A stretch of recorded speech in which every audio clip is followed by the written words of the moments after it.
She failed the flight simulator test. Again. Not because she couldn't fly, because the instructor saw her hands and stopped the test before it even began. Captain Olivia Brennan sat in the darkened simulator room at Fob Sentinel, watching the red "disqualified" flash across the screen. The evaluator's voice crackled through the headset. "Captain, we can't certify someone with your condition. It's a liability." Through the window, she could see other pilots watching, whispering, judging. One made a shaking gesture with his hands. The others laughed. Olivia removed the headset slowly, her fingers trembling against the metal clasp. They thought she was broken. They thought the tremor meant fear. They didn't know that 2 years ago she'd flown through hell itself, holding a dying bird steady for 8 impossible minutes while her crew burned around her. The tremor wasn't weakness, it was memory carved into muscle. And when the storm came, when the radio screamed for a pilot no one else would be, they'd learn what those shaking hands could really do. Before we begin, make sure to subscribe to Veterans and Heroes Stories so you never miss these true tales of courage. And tell us in the comments, where are you watching from today? Captain Olivia Brennan was 31 years old and had been flying Black Hawks for 9 years. She'd logged over 2,000 flight hours. She'd flown combat insertions in 3 different countries. She'd evacuated wounded soldiers under fire more times than she could count. Her service record was spotless. Her flight scores had once been among the highest in her battalion. But none of that mattered anymore, because for the last 743 days, her hands had trembled. It started small. A twitch in her right index finger, a flutter in her left wrist. Within weeks, it spread. Both hands, both arms. A constant, low-frequency tremor that never fully stopped. The medical term was post-traumatic tremor, essential tremor exacerbated by psychological trauma. The unofficial term, whispered in hangars and mess halls, was much simpler. She's broken. Forward operating base. Sentinel sat in the mountains like a wound that refused to heal. Dust, heat, and the constant thrum of rotor blades. It was a place where reputation mattered more than rank, where respect was earned in fire, not in paperwork. And Olivia had lost hers the moment the tremor became visible. Lieutenant Marcus Webb was the first to make it a joke. 26 years old, Apache pilot, all swagger and white teeth. He'd never lost a crew member, never crashed, never failed a certification test. He was everything the Army wanted a pilot to be. Confident, capable, and utterly certain of his place in the hierarchy. It was after a briefing that he first said it out loud. Olivia had been reviewing flight charts, a pen trembling slightly in her grip. Webb leaned against the table beside her, arms crossed, smile sharp. "You know, Captain, they make medication for that." She didn't look up. "Parkinson's, right?" he continued. "My grandfather had it. Tough thing." The room had gone quiet. Other pilots glanced over, waiting to see how she'd respond. Olivia set the pen down carefully. Her voice was calm, measured. "It's not Parkinson's." Webb shrugged, still smiling.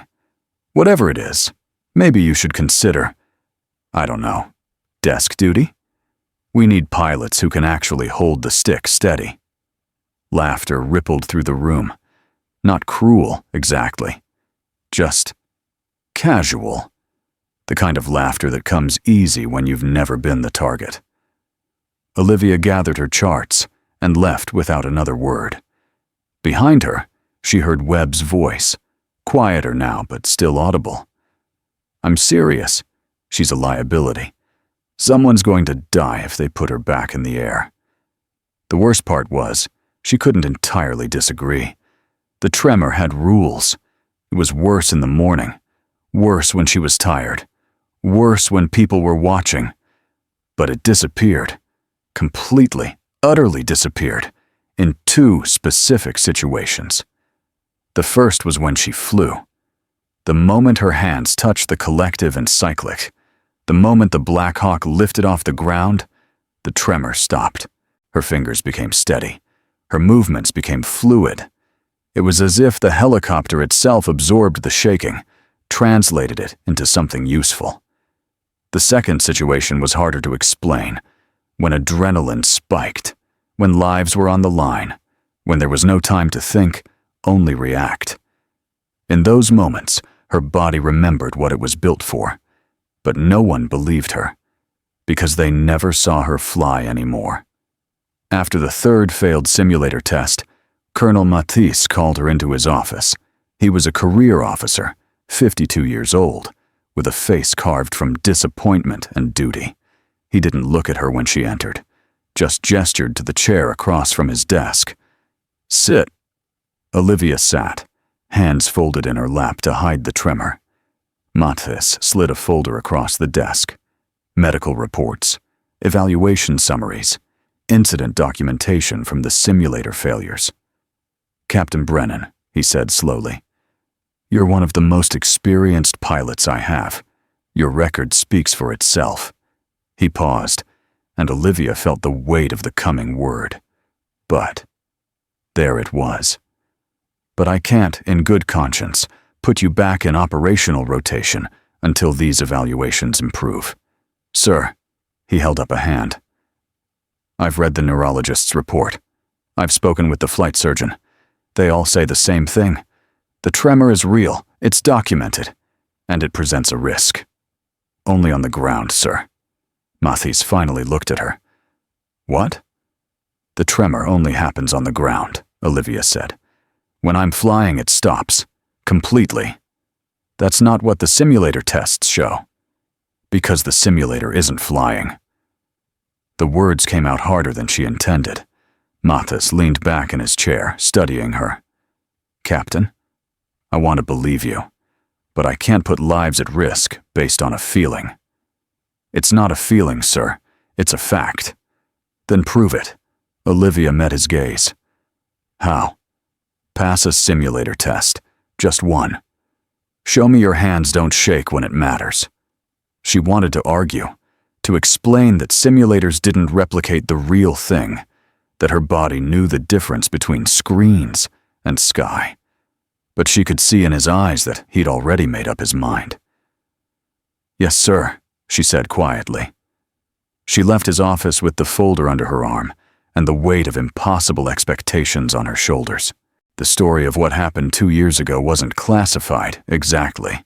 It just wasn't something people talked about. Not because it was secret, because it was painful.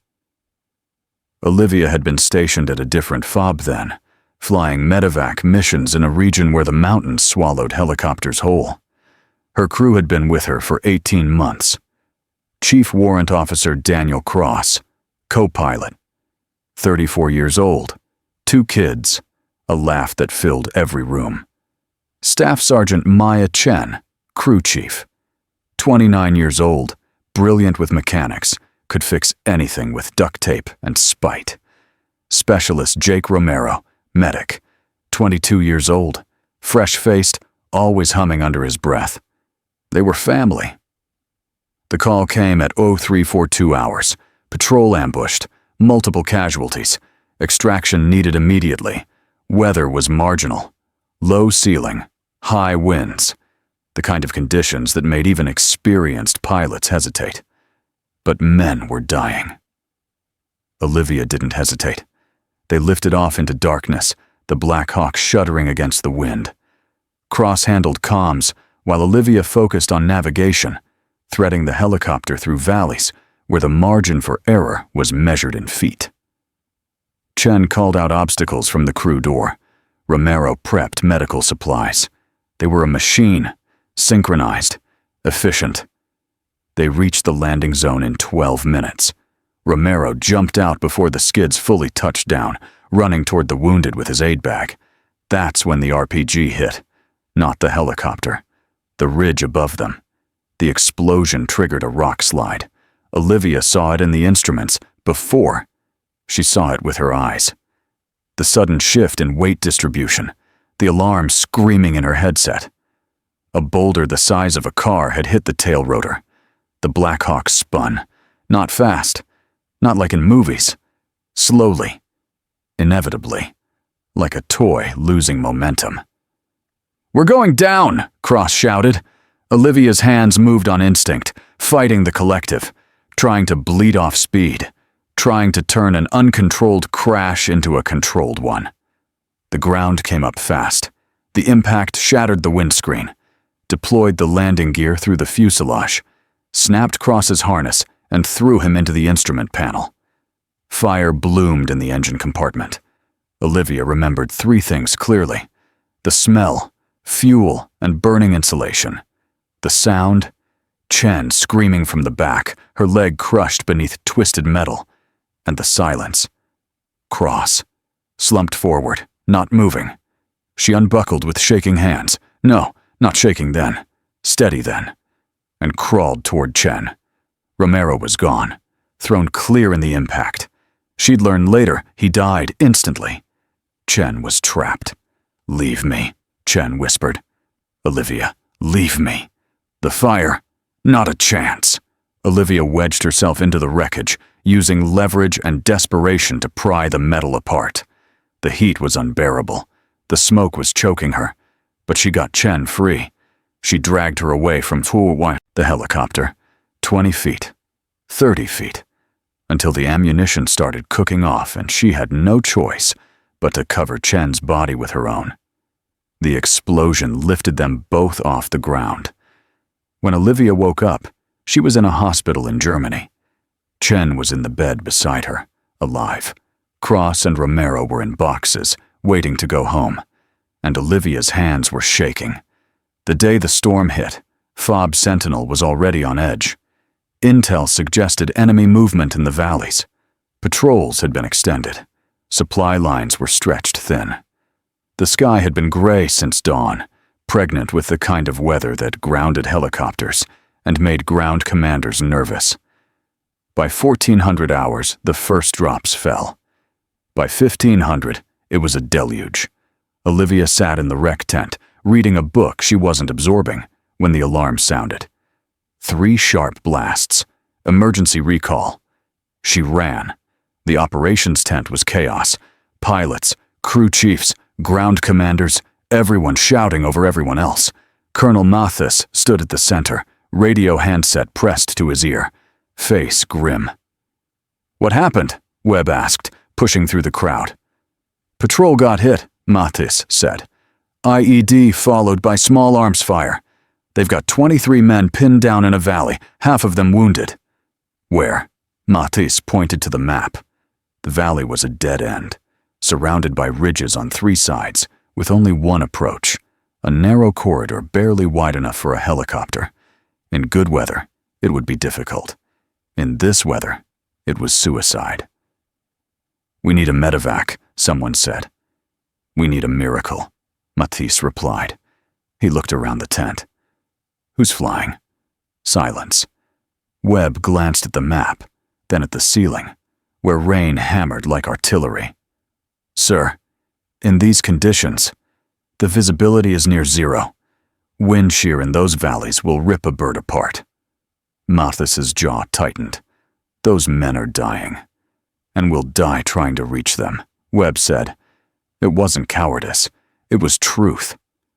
Mathis looked at the other pilots. One by one, they avoided his gaze. "No one." Mathis's voice was quiet. Dangerous. Olivia felt the tremor in her hands intensify. She thought about Cross, about Chen, about Romero. She thought about 23 men, bleeding in the rain, waiting for help that might never come. She stepped forward. "I'll go." Every head turned. Webb stared at her like she'd lost her mind. "Captain Brennan," Mathis said carefully, "you're not cleared for operational flights." "I know, sir. Your hands. Won't be a problem in the air." Mathis studied her for a long moment. Around them, the tent had gone silent. "This isn't a simulator, Captain," he said quietly. "If you can't handle it, I can handle it." The certainty in her voice surprised even her. Mathis glanced at the map again, at the rain, at the 23 names on the casualty list. He made a decision. Get her a crew. Webb opened his mouth to protest, but Matas cut him off with a look. Unless you're volunteering, Lieutenant. Webb closed his mouth. Olivia didn't wait for him to change his mind. She turned and walked out into the rain. The crew chief was Sergeant First Class Nina Reeves, 40 years old, more hours in the air than some pilots. She met Olivia at the Black Hawk without a word, just a nod that said everything. The medic was Specialist Aaron Cole, 25, calm under pressure, had worked with Olivia before. No co-pilot. There wasn't time to find one, and Olivia didn't ask. She'd flown solo before. The pre-flight checks were fast. Rain soaked through her flight suit. Her hands shook as she strapped in. Reeves climbed into the crew door, secured her gunner's harness, and gave Olivia a thumbs up through the cockpit window. Olivia's fingers found the controls. Collective, cyclic, pedals. The tremor stopped. Just like that. Her hands became steady. She keyed the radio. Sentinel Tower, Dustoff 27 requesting immediate departure. Dustoff 27, you are cleared. Godspeed, Captain. Olivia pulled collective. The Black Hawk lifted into the storm. Flying into a storm is like flying into a living thing. It pushes. It pulls. It tries to swallow you whole. The rain hit the windscreen so hard, Olivia could barely see 3 feet ahead. The wind tossed the helicopter like a toy, sudden gusts that made the Black Hawk shudder and yaw. She fought the controls with smooth, constant pressure, making 100 micro-corrections every minute. Her hands didn't shake, not even once. Visibility's gone, Reeves called from the back. I know, Olivia shouted over the roar. She flew by instruments. Altitude, heading, airspeed. The numbers became her world. The valley appeared through the rain like a wound.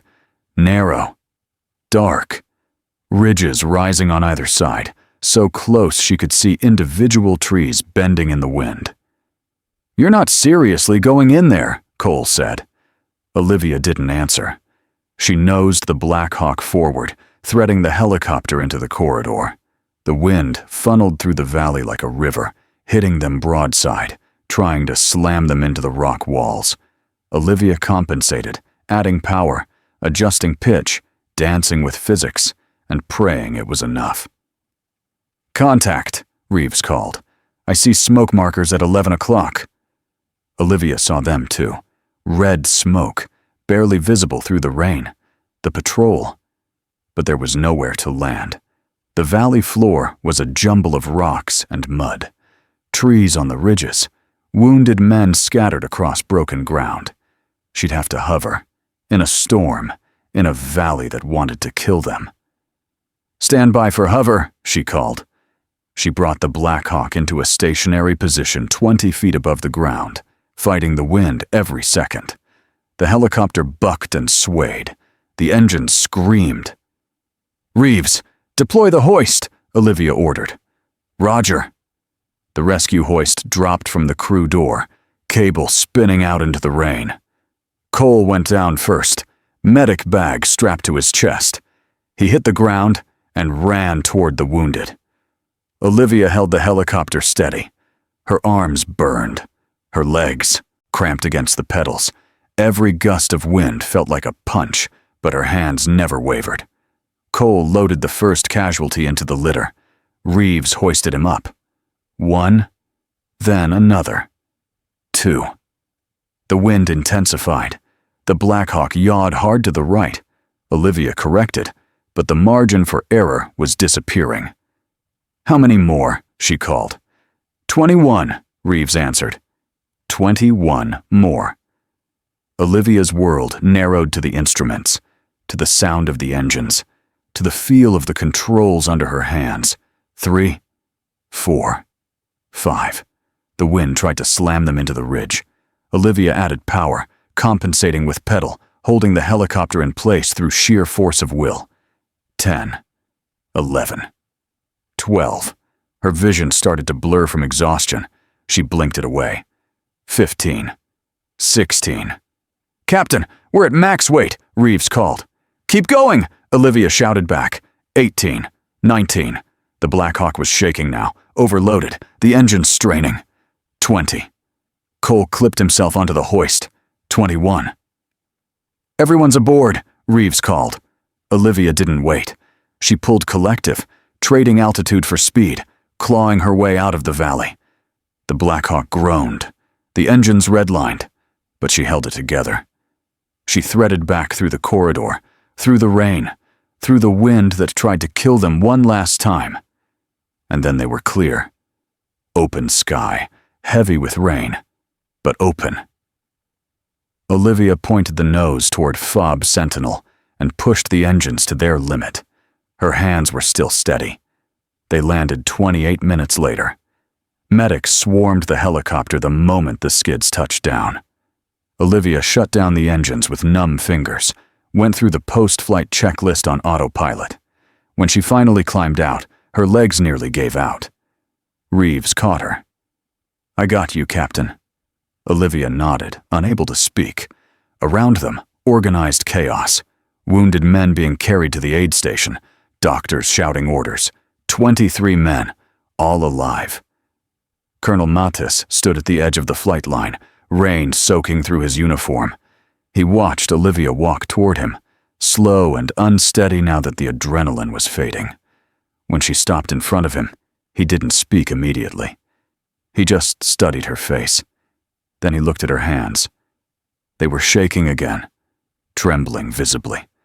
Olivia didn't try to hide it. Mathis's expression softened. He lifted his hand in a slow, deliberate salute. Around the flight line, others saw. Reeves, Cole, the medics who'd taken the wounded. One by one, they stopped what they were doing, and they saluted. Not because of her rank, because of what she'd just done. Olivia returned the salute, her trembling hand rising to her forehead, steady enough for this.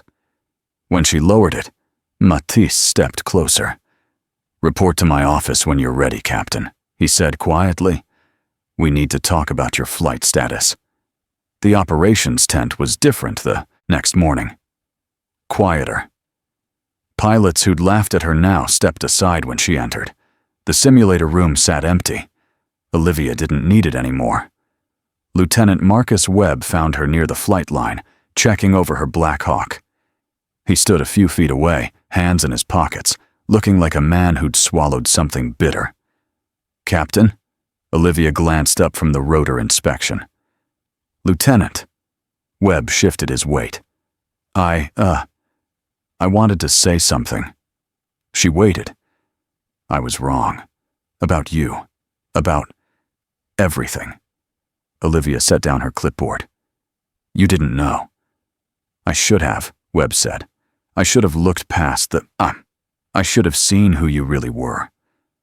Olivia studied him for a moment. Then she held out her hand.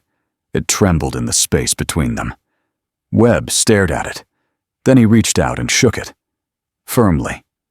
Respectfully. "Thank you, Captain." Olivia nodded.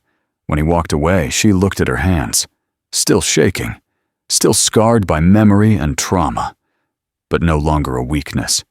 Just a reminder. That she'd walked through fire. That she'd lost people she loved. That she'd kept flying anyway. Colonel Mathis's decision came that afternoon. Full operational clearance. No more simulator requirements. The paperwork included a note in his handwriting. Some pilots fly with their hands. Captain Brennan flies with her heart. Cleared for all missions. Effective immediately. Olivia read it twice. Then she folded it carefully and placed it in her locker, next to a photo of Cross, Chen, and Romero. That night, someone carved her call sign into the pilot's board. Not with mockery, with respect. Steady. Because that's what she was, not in her hands, but in everything that mattered. If you've ever been judged for something beyond your control, if you've ever been underestimated because of what people could see instead of what you carried inside. This story is for you. True strength isn't the absence of weakness, it's flying anyway. If you enjoyed this story, Please subscribe for more military and veteran stories. We bring you true tales of courage, sacrifice, and honor. Stories that remind us of the quiet strength carried by those who serve. Until next time, stay safe, stay strong, and never forget the heroes among us.